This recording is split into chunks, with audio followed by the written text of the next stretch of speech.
16ই মে চাঁদপুরে মাননীয় প্রধানমন্ত্রী যাচ্ছেন। অনেকগুলো কর্মসূচির মধ্যে খাল খনন কর্মসূচিও থাকছে এবং সেখানে তিনি খাল খনন কর্মসূচির উদ্বোধন করবেন।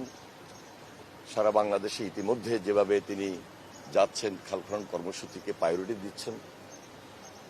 আপনারা জানেন যে আমরা আগামী 5 বছর ব্যাপী সারা বাংলাদেশে 20,000 কিলোমিটার খাল খনন কর্মসূচি হাতে নিয়েছি, কমপক্ষে 20,000 কিলোমিটার। এবং সেই অনুযায়ী তিনি ইতিমধ্যে কয়েকটা জেলায় গিয়ে খাল খনন কর্মসূচি উদ্বোধন করেছেন। আমাদের মাননীয় মন্ত্রী এমপি সাহেবরা সবাই যার যার এলাকায় এই কর্মসূচি অব্যাহত রেখেছেন। যেহেতু বর্ষাকাল প্রায় চলে এসেছে, হয়তোবা আমরা এই মে মাস পর্যন্ত এই কর্মসূচি কন্টিনিউ করতে পারবো। বর্ষা শেষে আবার আগামী নভেম্বর, ডিসেম্বর, জানুয়ারির দিকে আমরা এই খাল খনন কর্মসূচি আমরা কন্টিনিউ করব।